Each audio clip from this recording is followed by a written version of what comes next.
The lights in Murphy's bar were always too bright. Jake Morrison liked it that way. He could see every face in the crowd when he told his stories. Tonight, like most nights, he had a good audience. Jake sat at the center table, his boots up on a chair, gesturing with his drink. Around him sat creatures from across the galaxy. There was Crix, a 7-foot-tall Krillian warrior whose shell-like skin gleamed under the lights. Next to him, a Vespian mercenary named Six Arms Sally kept, all her weapons polished while she listened. Even old Thorak, the meanest Thrakari in 3 sectors, had stopped his card game to hear Jake's latest tale. So there I was, Jake said, taking a long drink of his beer, surrounded by 50 Zephyrian rebels. 50, and all I had was my rifle and 2 grenades. The crowd leaned in. Jake loved this part. The first 20 went down easy. Pop, pop, pop. He made shooting motions with his finger. But then they started getting smart. Started using cover. That's when things got interesting. Crix clicked his mandibles together, which meant he was impressed. How many did you kill, human? Jake grinned. All of them. Every single one. Took me 4 hours, but I cleared that whole compound by myself. The aliens around the table made various sounds of approval. Jake had been coming to Murphy's bar for 3 years now, and he had built quite a reputation. The other mercenaries respected him. He was good at his job, and he had the kill count to prove it. That brings my total to 2,847, Jake announced proudly. Confirmed kills over 15 years of fighting. Not bad for a human, right? Six Arms. Sally raised her drink. Not bad for anyone. Most humans I know can't even hold a proper weapon. Jake was about to respond when the bartender, a friendly blue-skinned Altarian named Zeph, called out from behind the bar. Speaking of humans, Zeph said, polishing a glass, we have another one here tonight. Jake looked around the bar. In the far corner, sitting alone at a small table, was a human woman. She looked to be in her 30s, with short brown hair and tired eyes. She wore plain military clothes with no badges or decorations. She had been nursing the same glass of whiskey for the past hour. Her, Jake laughed. She doesn't look like much of a fighter. The woman glanced up at the sound of his voice but said nothing. She just took a small sip of her drink and looked back down at the table. Zeph continued cleaning his glass. Oh, Lisa's quite the soldier. Been coming here for a few months now. Always orders earth whiskey. Always sits alone. Jake's interest was piqued. He had never met another human mercenary, especially not a woman. Most humans stayed in safe sectors, working normal jobs. The dangerous outer rim was no place for regular people. Hey, Jake called out to the woman. Lisa, right? Come over here and join the party. Lisa looked up again. She shook her head slightly and turned back to her drink. Jake was not used to being ignored. He stood up and walked over to her table, his audience following behind him. Don't be shy, he said, pulling out a chair and sitting down across from her. We're all friends here. I was just telling everyone about my latest job. Killed 50 rebels single-handed. Lisa nodded politely. That sounds exciting. Her voice was quiet and calm. Jake noticed she had small scars on her hands and a thin white line across her neck. Old battle wounds, maybe, but she looked too soft to be a real fighter. So what's your story? Jake asked. Zeph says you're a soldier. What kind of fighting do you do? I've seen some action, Lisa said simply. Jake grinned. This was perfect. A shy little human woman trying to play soldier. The aliens would love this. Come on, don't be modest, he said loudly, making sure everyone could hear. We're all professionals here. What's your kill count? Lisa hesitated. She looked down at her whiskey, then back up at Jake. I stopped counting after the first million. The bar went completely silent for about 3 seconds. Then Jake started laughing. He laughed so hard he nearly fell off his chair. Soon the whole bar was laughing with him. 1 million! Jake gasped between laughs. Did you hear that, everyone? She's killed 1 million enemies! Crix was clicking his mandibles rapidly, which was Krillian laughter. 6 Arms. Sally was slapping the table with all 6 hands. Even Thorak was grinning, showing his sharp teeth. "Oh, that's good," Jake said, wiping tears from his eyes. "That's the best joke I've heard all year. 1,000,000 kills. What are you, the galaxy's most dangerous human?" Lisa finished her whiskey in one gulp and stood up. She reached into her pocket and pulled out a small data drive. It was black and worn, like it had been handled many times. On the side, written in simple letters, were the words, Folder 1. She placed the drive on the table in front of Jake. "Here," she said quietly. "Since you find it so funny." Jake picked up the drive, still chuckling. "What's this? Your trophy collection?" Lisa walked toward the door. At the entrance, she stopped and looked back. "Be careful what you laugh at, Jake Morrison," she said. "Some jokes aren't funny when you understand the punchline." Then she was gone, leaving Jake holding the data drive and wondering how she knew his name. He had never told her his name. The laughter in the bar slowly died down. The other mercenaries went back to their drinks and conversations. Jake turned the drive over in his hands. It was heavier than it looked. "What do you think is on it?" Crix asked. Jake shrugged. "Probably fake battle reports. Maybe some amateur videos from training exercises. You know how humans like to exaggerate." He slipped the drive into his pocket. Tomorrow, when he got back to his ship, he would take a look. It would be good for another laugh. "Another round," he called to Zeph. "I want to hear more about this mysterious Lisa and her 1,000,000 kills."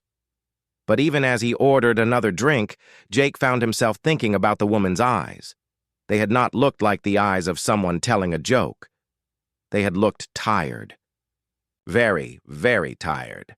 Like someone who had seen too much and wanted to forget.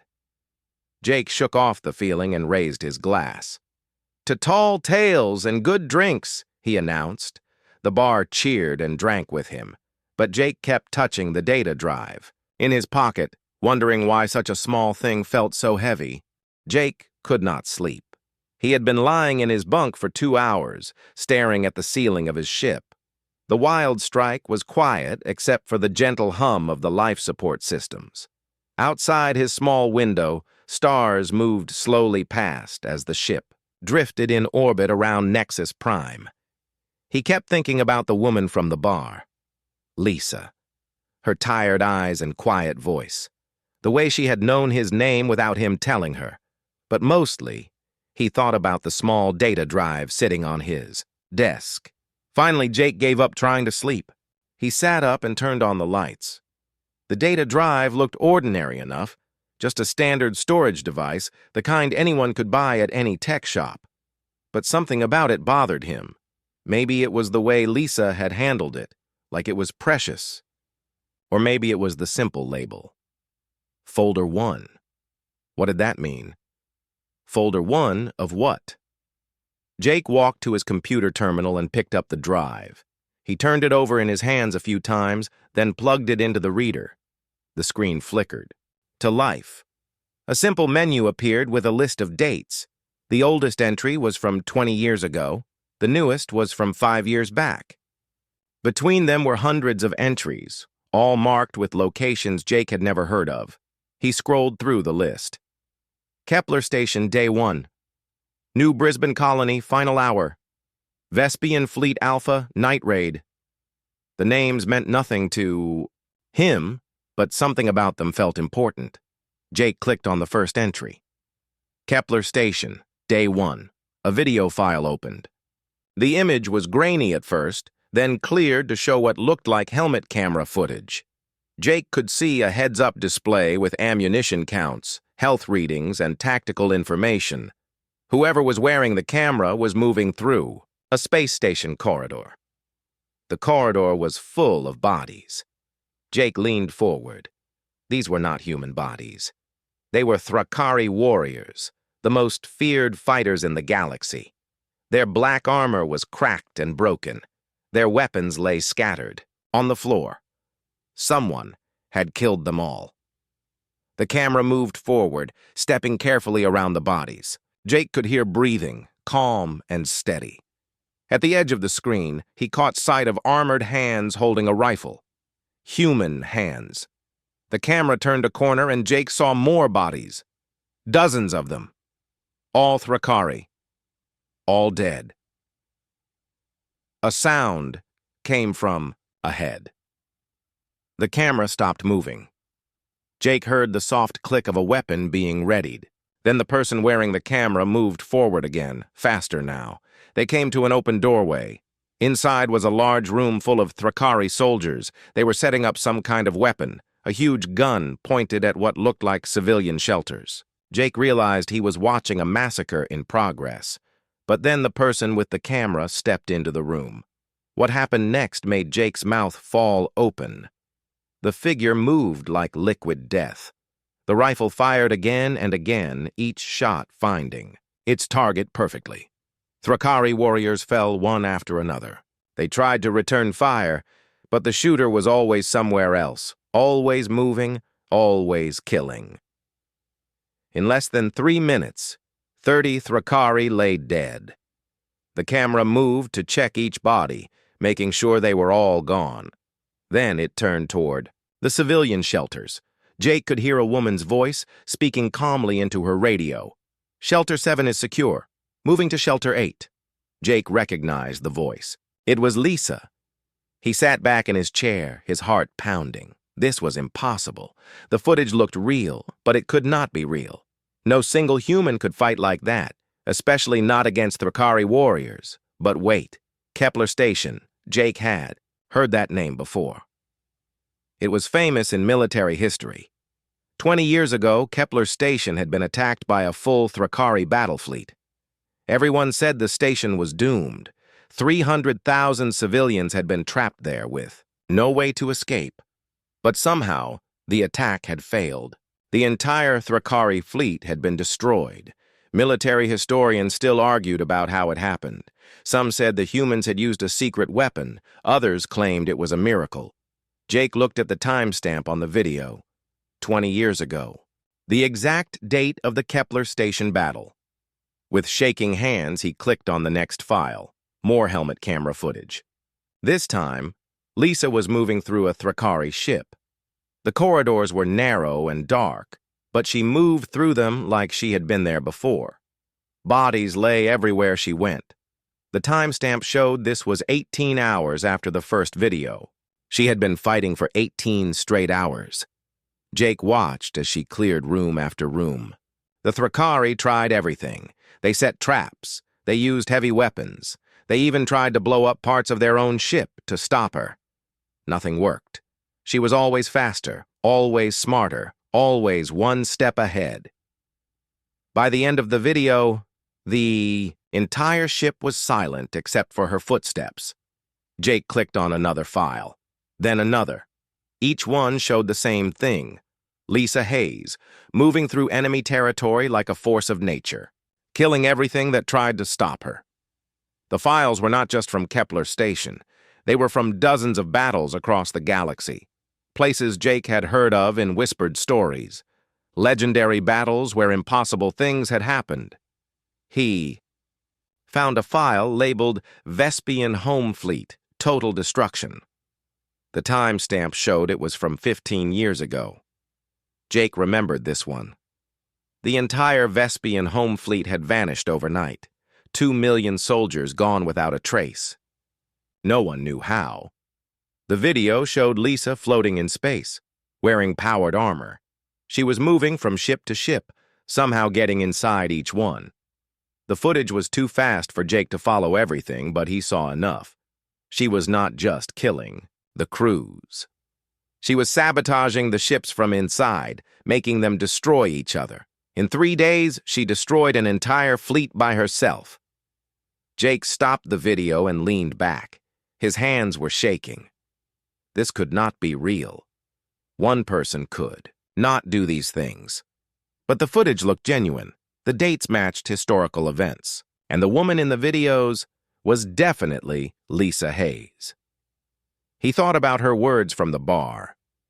I stopped counting after the first million. He had laughed at her. They all had. But if these videos were real, She had not been joking. She had been telling the truth. Jake looked at the file list again. There were hundreds of entries. This was just folder 1. How many more folders were there? He clicked on a file from 10 years ago, then one from 12 years ago. Each video showed the same thing. Lisa Hayes, alone, destroying entire armies. As the night wore on, Jake began to understand what he was watching.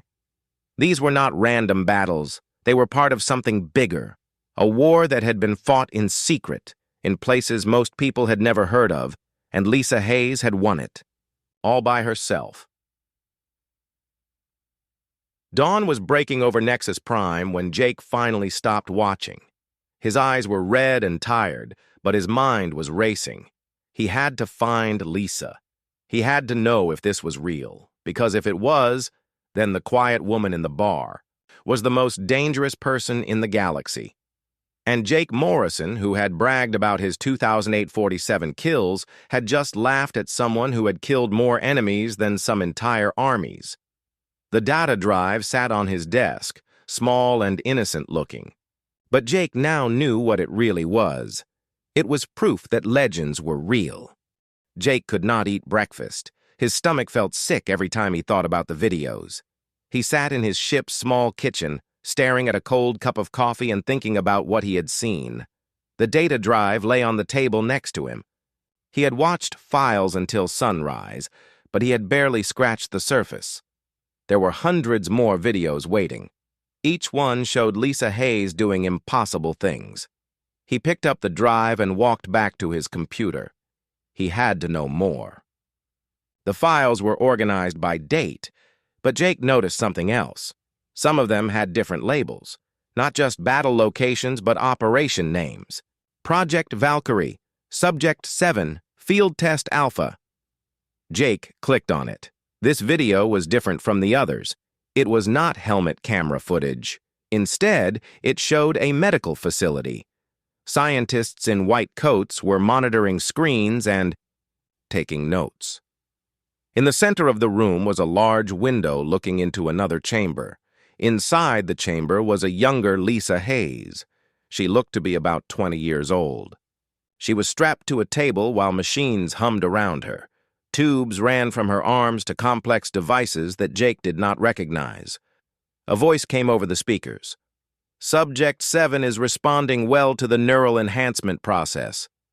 Brain activity is off the charts. Reflexes are improving beyond projected parameters. Jake watched as the machines worked. Lisa's eyes were closed, but her body was changing. He could see her muscles becoming more defined.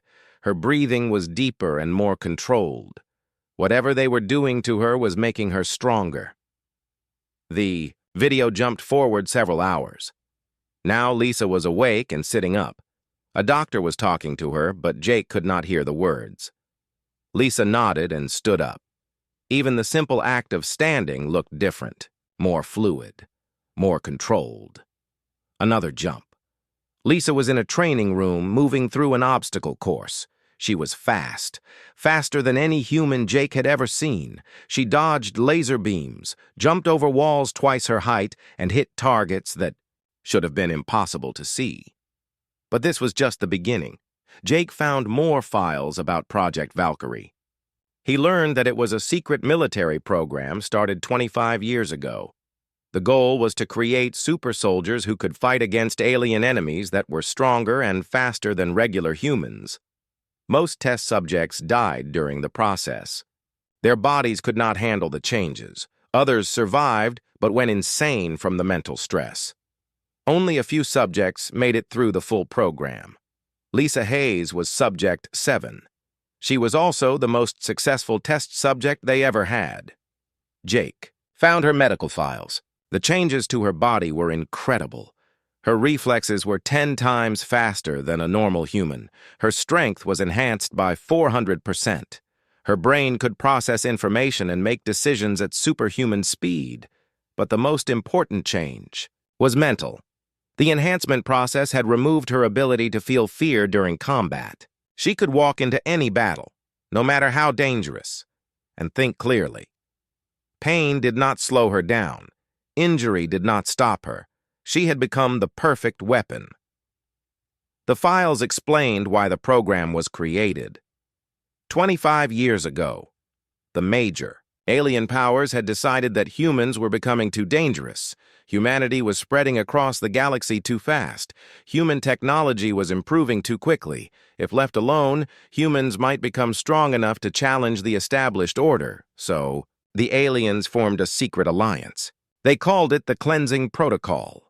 The plan was simple: wipe out humanity before humans became a real threat. The attack started small. Human colonies on the edge of space began disappearing. Ships went missing. At first, people thought it was just the normal dangers of space. Pirates, maybe, or equipment failures. But then the attacks got bigger. Entire star systems went dark. Military bases were destroyed overnight. It became clear that someone was hunting humans. That was when Project Valkyrie was created. Humanity needed warriors who could fight back against enemies that were physically superior. They needed soldiers who could do the impossible. They needed people like Lisa Hayes. Jake found mission reports from her early deployments. Even fresh out of training, she was incredible. Her first mission was to investigate a missing colony. She found it occupied by Krillian death squads, 200 of the galaxy's most feared warriors. Lisa killed them all in 6 hours. Her second mission was a rescue operation. Human prisoners were being held on a Thrakari war station. Intelligence said it was impossible to break them out. The station had 10,000 guards and enough firepower to destroy a small fleet. Lisa went in alone. She freed the prisoners and destroyed the station. No human casualties. All 10,000 guards dead. After that, the military stopped giving her normal missions. They created special operations just for her, places where regular soldiers could not go, enemies that regular. Weapons could not stop. Jake found a file labeled Deep Strike Operations, Classification Nightmare Protocol. Inside were mission briefings that made his blood run cold. Subject 7 will infiltrate Vespian High Command and eliminate all senior officers. Subject 7 will destroy the Thrakari breeding facilities on Cathara Prime. Subject 7 will prevent the launch of the Zendari planet-killer weapon by any means necessary. Each mission was a suicide run for a normal soldier. For Lisa, they were just another day at work. The files showed that she completed over 200 deep strike missions in 5 years. She had been deployed to every major alien stronghold in the galaxy. Places that were supposed to be impregnable. Fleets that were supposed to be invincible. She destroyed them all. But the most shocking thing Jake discovered was the strategic picture. All of these missions were not random. They were part of a larger plan. While the Alien Alliance was busy hunting human colonies, Lisa was systematically destroying their ability to make war. She did not just kill soldiers. She eliminated their leadership. She destroyed their weapons factories. She sabotaged their supply lines. She even assassinated their political leaders when they refused to stop the genocide. In 5 years, one woman had crippled the military power of every major alien civilization in the galaxy. Jake found a report from a Thrakari general to his high command. It was intercepted by human intelligence 20 years ago. The human ghost has struck again. Our fortress on Beltara is gone. All 50,000 defenders dead. No survivors. No witnesses. We do not know how she gets past our defenses.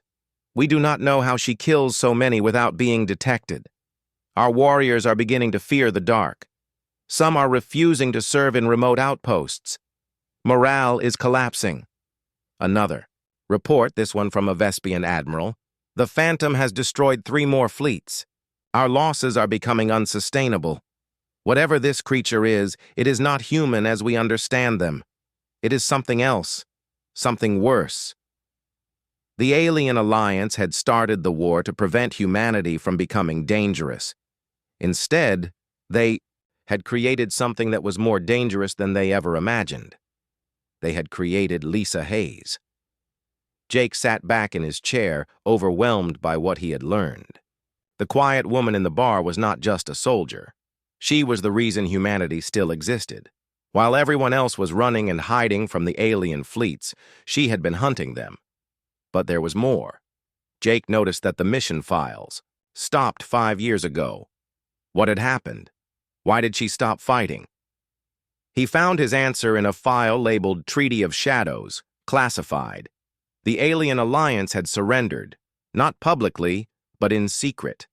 They agreed to stop hunting humans in HFY in exchange for Lisa Hayes retiring from active duty. The galaxy's major powers, who had once seen humans as pests, now lived in terror of what humans might be capable of. The woman Jake had laughed at in the bar was the most feared being in the galaxy, and she had been sitting there alone, drinking whiskey and remembering the war she had won. Jake looked at the data drive. This was Folder 1. He was afraid to imagine what the other folders contained. Jake spent 3 days going through the files. He barely slept. He forgot to eat. The more he learned, the more he realized how little he understood about the galaxy he lived in. Everything he thought he knew was wrong.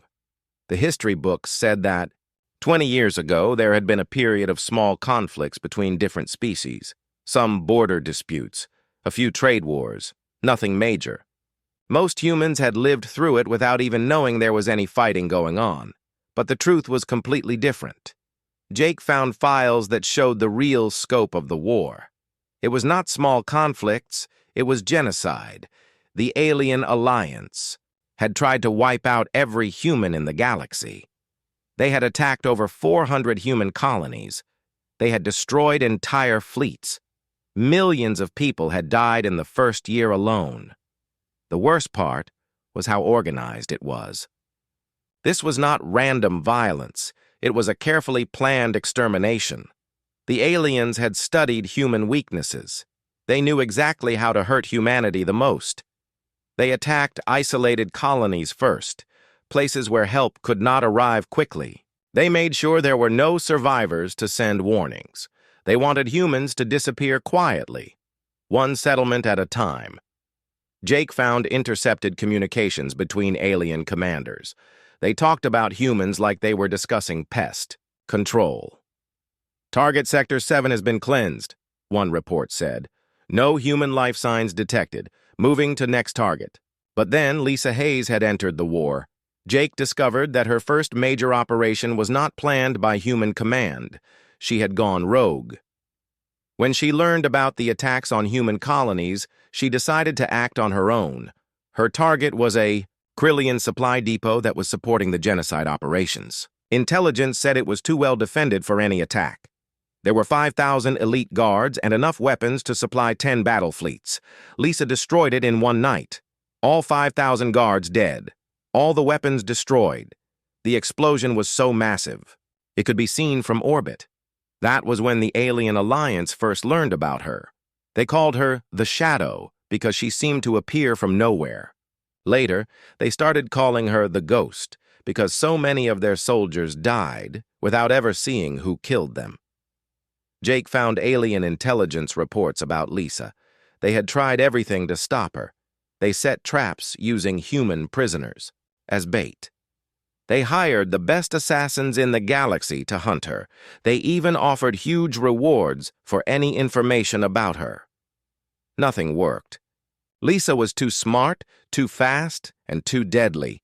Every trap failed, every assassin died, every reward went unclaimed. But the aliens were not stupid. They realized that one person, no matter how dangerous, could not be everywhere at once, so they changed their strategy. Instead of trying to kill Lisa, they decided to make her choose.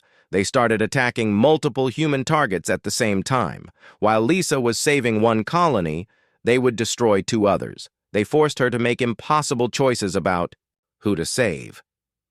That was when Lisa became truly terrifying. Jake found a file called The Night of Burning Stars. It described a single 48-hour period when the aliens tried their new strategy.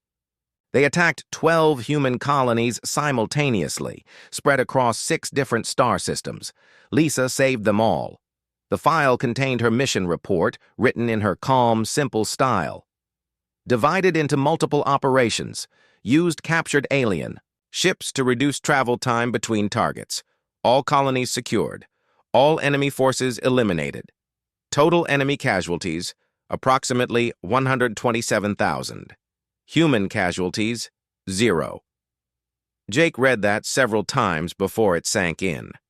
In 2 days, she had traveled across 6 star systems, fought 12 separate battles, and killed over 100,000 enemy soldiers. By herself.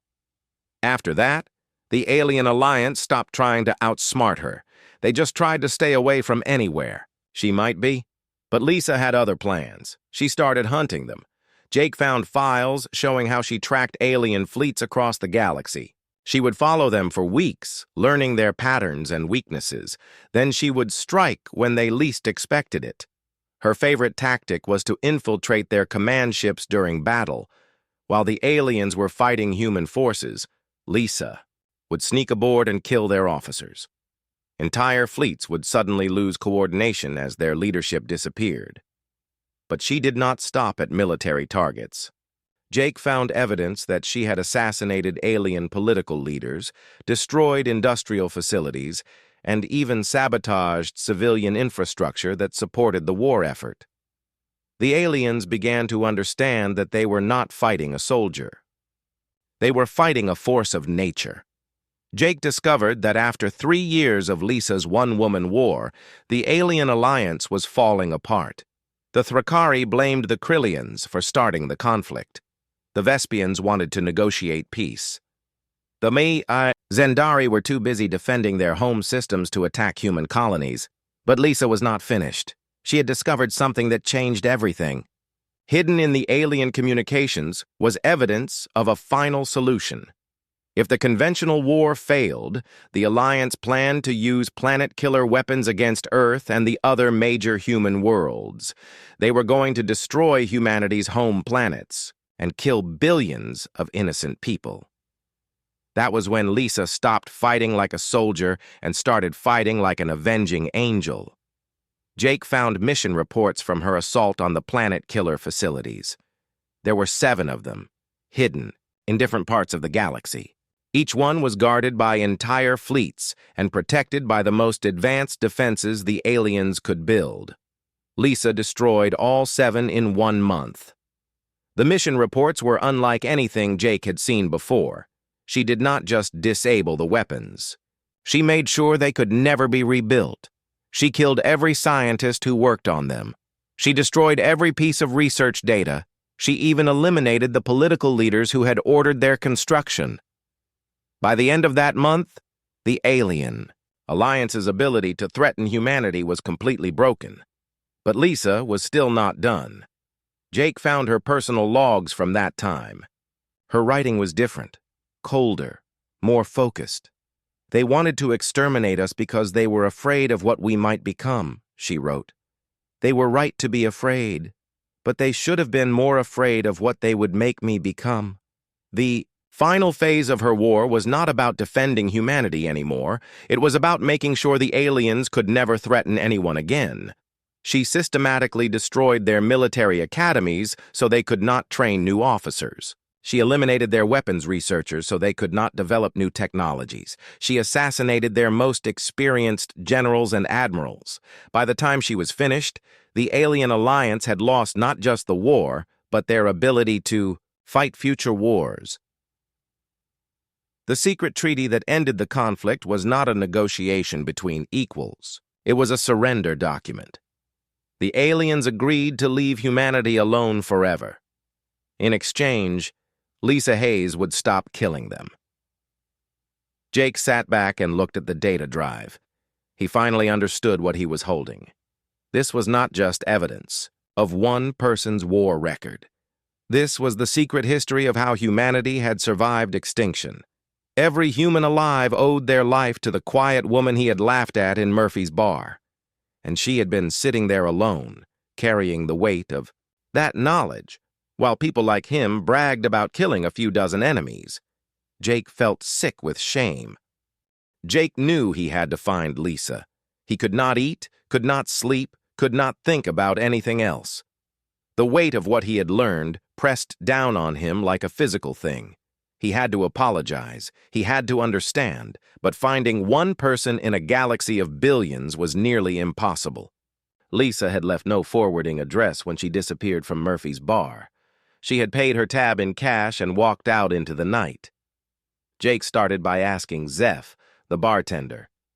But Zeph knew very little. Lisa came to the bar once or twice a month. She always ordered Earth whiskey. She always sat alone. She never talked about her past or where she lived. "She did mention something once," Zeph said, polishing a glass thoughtfully. "Said she was doing contract work for some small colonies on the rim. Security consulting, I think. It was not much, but it was a start." Jake spent 2 days checking, with every security firm and colony administrator he could find. Most had never heard of Lisa Hayes. Those who had could only tell him she had worked for them briefly, done excellent work, and then moved on without explanation. Finally, Jake found someone who knew more. A colony administrator named Pete Williams on a small farming world called Haven's Rest. When Jake mentioned Lisa's name, Pete's face lit up. "Lisa? Sure, I know her. Best security consultant we ever hired. Helped us deal with a pirate problem last year. Those raiders had been hitting our supply convoys for months. Lisa made them disappear in 2 weeks." Jake felt his stomach tighten. "Disappear?" "Well, they stopped attacking us," Pete said quickly. "I never asked for details. Lisa was very professional about the whole thing. She said the problem was solved, and that was good enough for me." Jake could imagine what solved meant when Lisa Hayes was involved. "Is she still on Haven's Rest?" Jake asked. Pete nodded. "Far as I know. She bought a little place outside New Harmony Township. Lives quiet, keeps to herself." "Why? You looking to hire her?" Jake shook his head. "Something like that." Haven's Rest was a 3-day journey from Nexus Prime. Jake spent the travel time thinking about what he would say to Lisa. How do you apologize to someone who saved your entire species? How do you explain that you laughed at the person who kept you from being exterminated? Haven's Rest was exactly what its name suggested, a peaceful farming world with rolling green hills and clear blue skies. The kind of place where people went to escape the violence and chaos of the galaxy. Jake found New Harmony easily enough. It was a small town with maybe 5,000 people. Everyone seemed to know each other. The streets were clean and safe. Children played in the parks without fear. It was the kind of place Lisa Hayes had fought to protect. Jake asked around about Lisa, but he was careful not to seem too pushy. Most people knew her as a quiet neighbor who kept a small garden and sometimes helped with local security issues. They described her as polite but private. Someone who paid her bills on time and never caused trouble. An elderly woman named Martha pointed Jake toward Lisa's house. "Sweet girl," Martha said. "Helped my grandson when some bullies were bothering him at school. Just had a quiet word with them and the problem stopped. Never laid a hand on anyone, but they never bothered Tommy again." Jake wondered what kind of quiet word from Lisa Hayes would sound like. He imagined it would be very persuasive. Lisa's house was small and simple. It sat on about 10 acres of land at the edge of town. Jake could see a vegetable garden behind the house and what looked like a workshop or garage. There was a small fence around the property, but the gate was open. Jake parked his rented speeder at the end of the driveway and walked up to the house. His hands were shaking slightly. This was the most dangerous person in the galaxy, and he was about to knock on her door. Before he could reach the front porch, he heard a voice from behind the house. "You can come around back, Jake Morrison. I've been expecting you." Jake stopped walking. Of course she had been expecting him. She probably knew he was coming before he even landed on the planet. He walked around the house and found Lisa kneeling in her garden. She was wearing old work clothes and gardening gloves.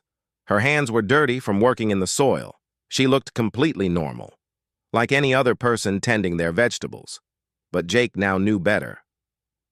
"How long have you known I was coming?" he asked. Lisa pulled a weed from between her tomato plants. Since you left Nexus Prime, I have friends who keep track of people asking questions about me, for security reasons. Jake sat down on a nearby bench. I watched the files. I figured, you would. That's why I gave them to you. Why? Jake asked. Why did you want me to know? Lisa sat back on her heels and looked at him. Her eyes were the same tired eyes he remembered from Murphy's bar, but now he understood why they looked that way. Because someone needs to know, she said simply. Someone needs to understand what really happened. The official histories are all lies. They make it sound like humanity survived through luck and diplomacy, but you and I know that's not true. Jake nodded. The secret treaty. The aliens are afraid of you. They're afraid of what I represent, Lisa corrected. They're afraid of what humans can become when we're pushed too far. They learned that lesson the hard way. Lisa stood up and brushed the dirt off her gloves. Would you like some coffee? We have a lot to talk about. They sat on Lisa's back porch, drinking coffee, and watching the sun set over the peaceful farmland. It was hard for Jake to believe that the woman sitting next to him had once been the most feared killer in the galaxy. Do you regret it? Jake asked finally. Which part? Any of it. All of it. Lisa was quiet for a long time. I regret that it was necessary, she said finally. I regret all the people who died before I could stop it. I regret that I had to become something inhuman to keep humanity alive. She took a sip of her coffee. But I don't regret doing it. Every time I see children playing safely like those kids in town, I remember why it was worth it. What happens now? Jake asked. Do you just live here quietly for the rest of your life? Lisa smiled slightly. That's the plan. I've done my part. It's time for other people to decide what humanity becomes next. She looked at Jake seriously. That includes people like you. You know the truth now. What are you going to do with it? Jake had been thinking about that question for days. I don't know, he admitted. Part of me thinks everyone should know what really happened, but part of me thinks the secret should stay buried. Both instincts are right, Lisa said. The truth is dangerous. If people knew how close we came to extinction, it might cause panic. But if they don't know, they might not be prepared for the next threat. Will there be a next threat? Lisa shrugged. There always is. That's why people like you exist, Jake Morrison. You're not enhanced like me. You're not a weapon built in a laboratory, but you're still a protector. You still stand between ordinary people and the things that want to hurt them. Jake thought about his 2,847 kills, a number he had been so proud of just a week ago. Now it seemed tiny and meaningless. I feel like I haven't done anything important, he said. Lisa shook her head. You've done more than you know. Every pirate you've stopped, every criminal you've captured, every innocent person you've saved. That all matters. The galaxy needs people like you just as much as it needed people like me. They sat in comfortable silence as the stars came out. Jake realized that Lisa was right. He could not change the past, but he could help shape the future. What should I do with the data drive? He asked. Keep it, Lisa said. Show it to people you trust, people who need to understand what we're capable of when we have to be. But be careful who you share it with. Some secrets are too dangerous for everyone to know. Jake nodded. Will I see you again? Lisa smiled. Probably not. I'm trying very hard to be ordinary now. It's more difficult than you might think. As Jake prepared to leave, Lisa walked him to his speeder. Thank you, he said. For what? For everything. For saving us all. For trusting me with the truth. Lisa shook his hand. Thank you for listening.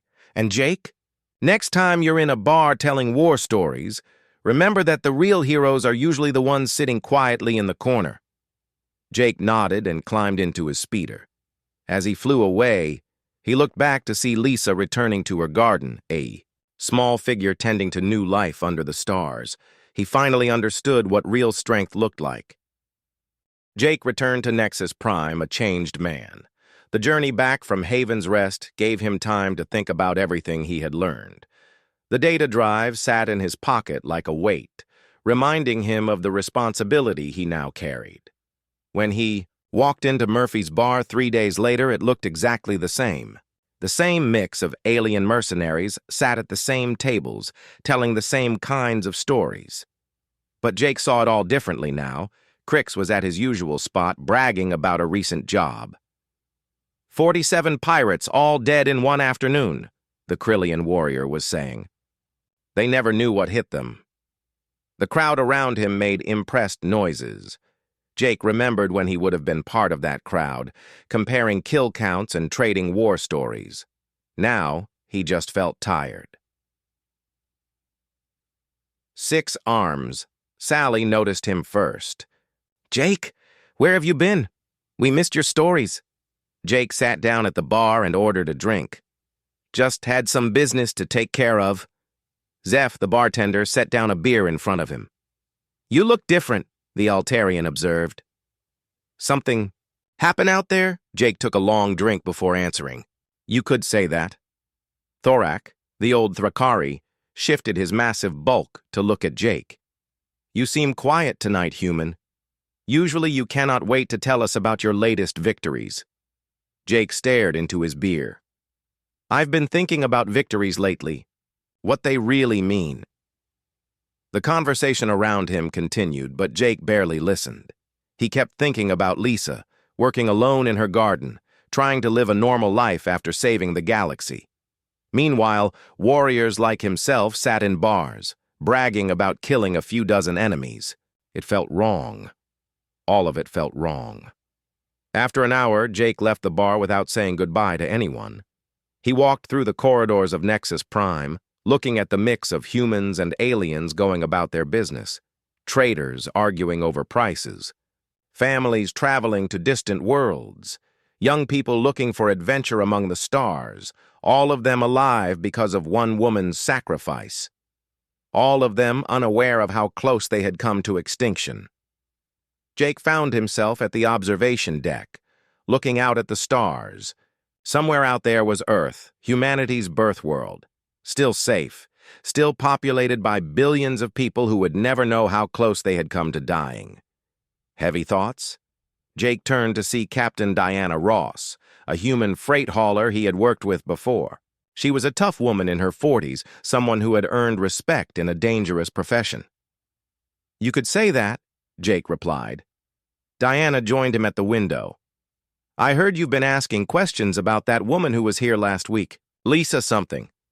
Jake tensed. What about it? Nothing suspicious, just curious. She made quite an impression, claiming she'd killed 1 million enemies. Everyone's still laughing about it. Jake felt anger rise in his chest. Are they? Diana looked at him strangely. Well, yeah, I mean, come on, 1 million kills? That's impossible. Jake was quiet for a long moment. Then he made a decision.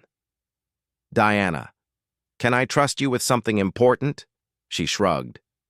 Sure, we've worked together before. You know I keep my mouth shut. Jake pulled out the data drive. I need you to see something, but once you see it, you can never forget it. And you can never tell anyone who doesn't need to know. Diana looked at the small device. What is it? The truth. They went to Jake's ship, where he plugged the drive into his computer. Diana watched the same videos that had changed Jake's understanding of everything. Her reaction was similar to his, disbelief, then shock, then a slow understanding of what she was seeing. When the first video ended, Diana sat back in her chair. That's her. That's the woman from the bar. Lisa Hayes, Jake said. The most dangerous person in the galaxy. They watched more files. Diana saw the same progression Jake had witnessed, from the early Project Valkyrie experiments to the secret war that had saved humanity. By the time they finished, the sun was rising over Nexus Prime. My God, Diana whispered. How many people know about this? Not many.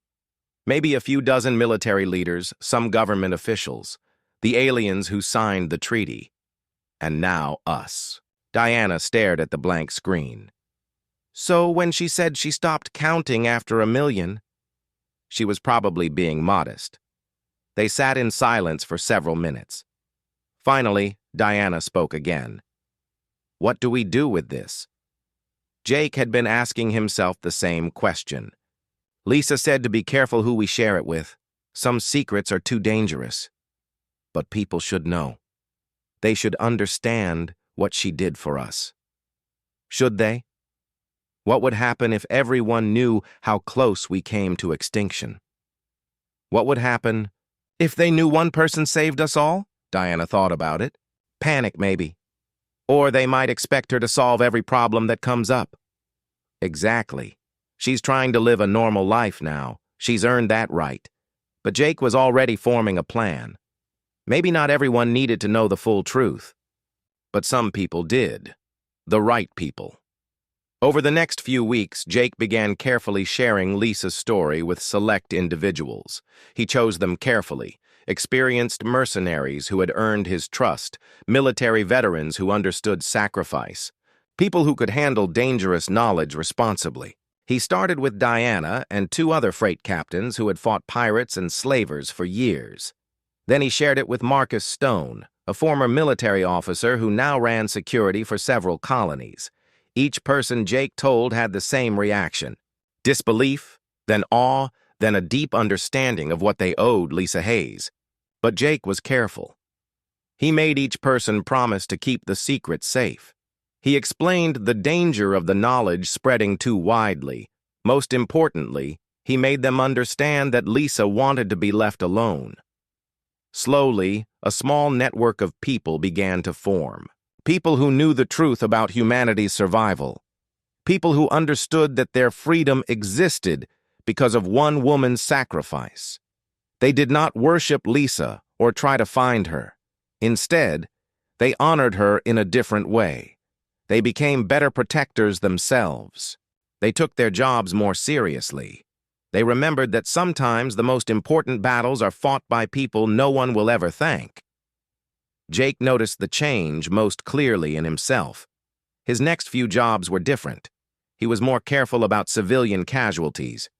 He made sure to protect the innocent first, even if it meant letting some criminals escape. He stopped bragging about his kill count and started focusing on the lives he had saved.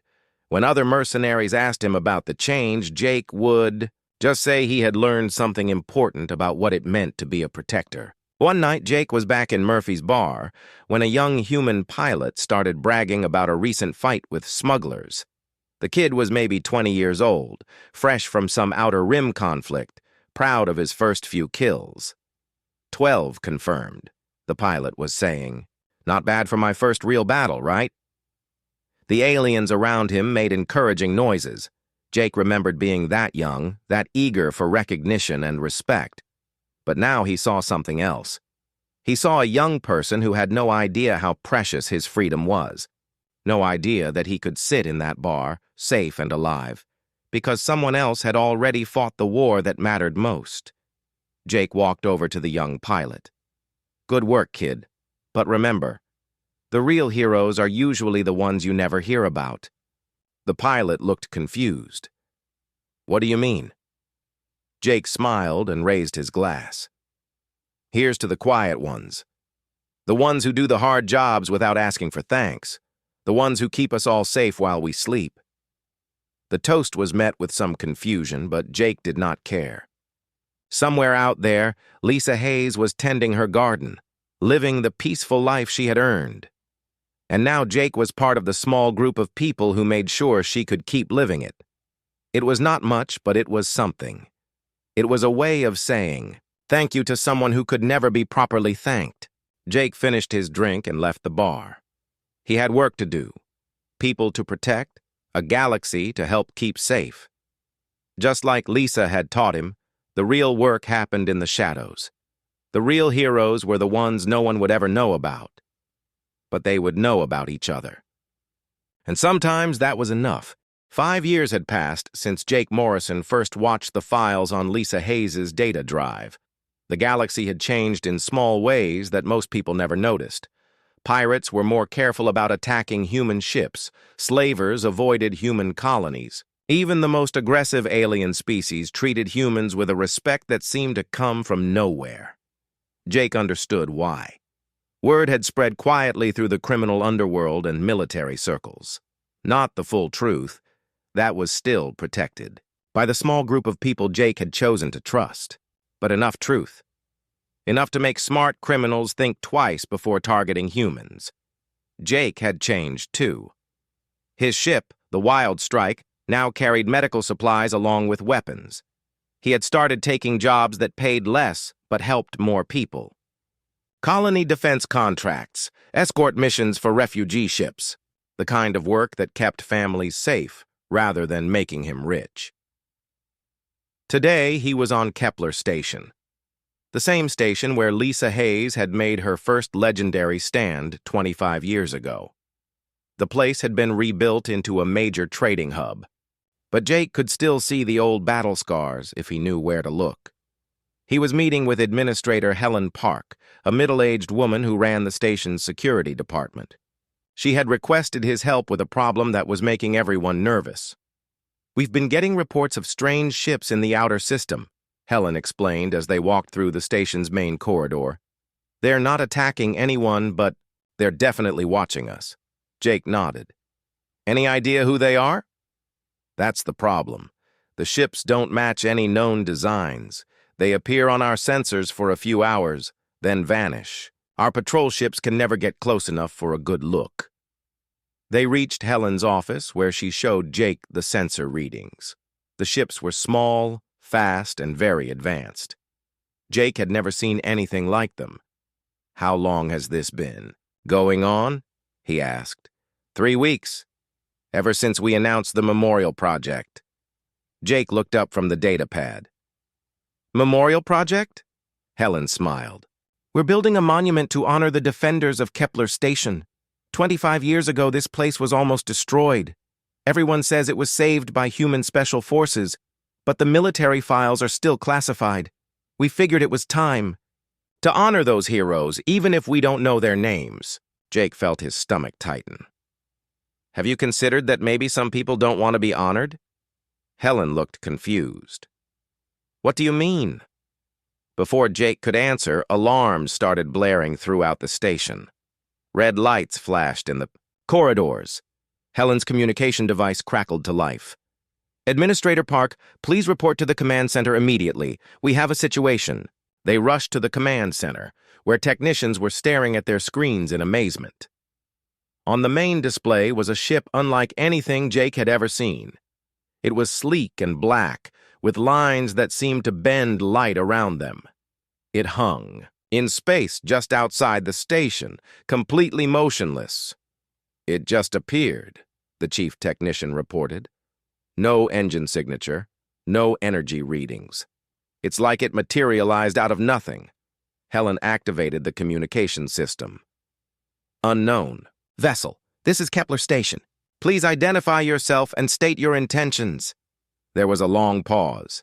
Then a familiar voice came through the speakers. "Administrator Park, this is Lisa Hayes. I need to speak with you privately." Jake felt his heart skip a beat. He had not heard Lisa's voice in 5 years, but he recognized it immediately. Around the command center, technicians were looking at each other in confusion. The name meant nothing to them, but Helen's face had gone pale. "Lisa Hayes? The security consultant?" "Among other things. May I come aboard?" Helen looked at Jake, who nodded slightly. "Of course. Docking Bay 7 is open." 20 minutes later, Jake found himself face-to-face with Lisa Hayes again. She looked exactly the same as she had 5 years ago, but she was wearing a black uniform he did not recognize. Her expression was serious. "Hello, Jake," she said quietly. "I hoped I wouldn't see you here." "Lisa, it's good to see you again. What's going on?" Lisa turned to Helen.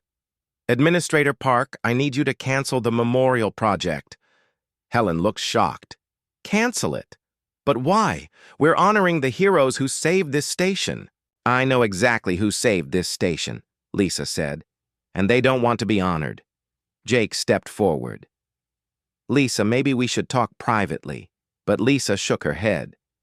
"It's time for some truth, Jake. Not all of it, but enough." She turned back to Helen. 25 years ago, this station was attacked by a Thrakari battle fleet. 300,000 civilians were trapped here with no way to escape. The military said the situation was hopeless. Helen nodded. "That's what the history books say. But somehow the attack failed." It failed because one person stopped it. One human soldier who killed every Thrakari warrior on this station and destroyed their entire fleet. Helen's eyes widened. "One person? That's impossible." Lisa pulled out a small device and activated it. A holographic display showed the same helmet camera footage Jake had seen years ago. Helen watched in stunned silence as Lisa's younger self moved through the station corridors, leaving a trail of dead enemies behind her. When the video ended, Helen looked at Lisa with new understanding. "That was you?" "Yes. And I'm asking you, not to build a monument to it. What happened here was necessary, but it wasn't heroic. It was just killing. A lot of killing." Helen sat down heavily in her chair. "But you saved everyone. 300,000 people lived because of what you did. And I'm glad they lived. But I don't want to be remembered for the killing. I want to be forgotten." Jake understood now why Lisa had come. The memorial project had attracted attention from people who knew the real story. Word was spreading that someone was planning to honor the legendary warrior who had saved Kepler Station.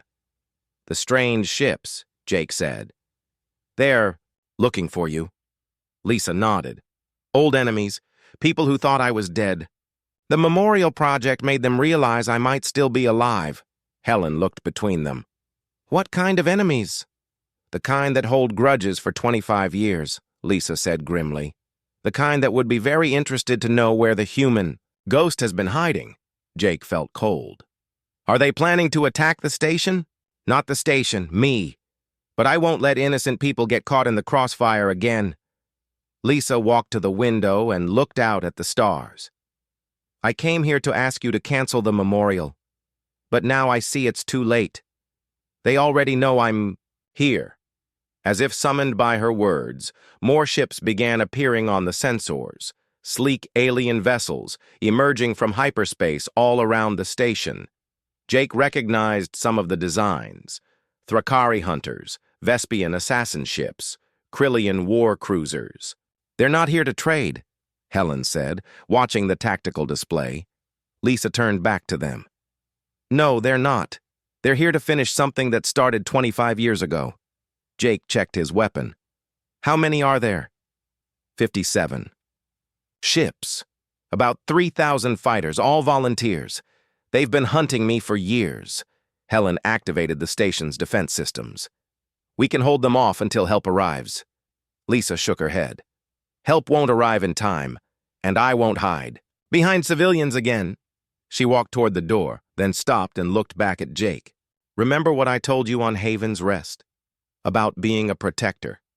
Jake realized what she was planning. "Lisa, no. There has to be another way." "There is no other way.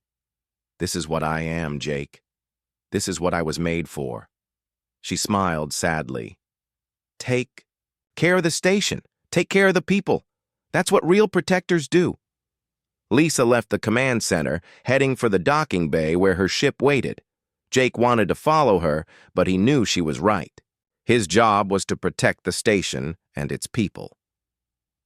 On the main screen, they watched her ship detach from the station and move toward the alien fleet. It was one small vessel against 57 warships. The odds were impossible, but Jake had seen Lisa's files. He had watched her do impossible things before.